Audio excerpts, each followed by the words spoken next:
ဆိုင်ရတသားတော့အရန်ကြိုက်နေပြီပေါ့နော်သူကဒီလိုမျိုးအီလေးလိုက်အရန်နှိတ်ချင်တာရှင်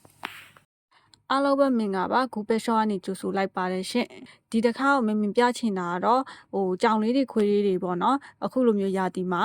ခင်းအိတ်လို့လည်းရတယ်လို့ခြုံလို့ရတဲ့ခြုံဆောင်လေးတွေရောက်ထားတာပေါ့နော်အဲ့ဟာစိုက်နှမျိုးထွက်ပါတယ်ရှင်ဒါလေးကတော့စိုက်အသေးဟိုဘက်ကတယောင်တန်းလာတော့ကျတော့စိုက်အကြီးဖြစ်ပါတယ်ရှင်စိုက်အသေးနဲ့အကြီးဘယ်လိုကွာလဲဆိုတော့အသေးကကျတော့အလယ်က21လက်မှခွဲအနံက14လက်မှရှိပြီးတော့အကြီးကကျတော့အလယ်က25လက်မှနဲ့အနံက15လက်မှခွဲရှိပါတယ်ရှင်သူကနှစ်ဖက်အလှပါဒီအောက်ခံကတရောင်ဒီအပေါ်ကတရောင်ပေါ့နော်ဒီအစိုက်ကြီးကတော့တရောင်တည်းလာတယ်ရှင်ဒီအောက်ခံတရောင်အပေါ်တရောင်တချို့ကျတော့ခင်းပြီးတော့အိတ်ကြတယ်တချို့ကျတော့ခြုံအိတ်ကြတယ်ပေါ့နော်နှွေးတာတော့မြင်မြန်ဆန်ဆန်နှွေးစေတယ်ပေါ့တော်တော်လေးကိုနှွေးတယ်ရှင်အသေးလေးတွေမှာကျတော့ဒီဇိုင်းလေးတွေကတော့အစုံရှိရပေါ့နော်ဒါလေးတွေက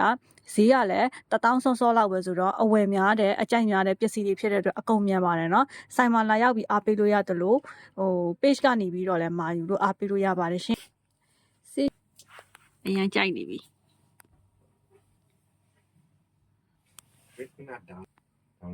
See you in the next video. Bye bye.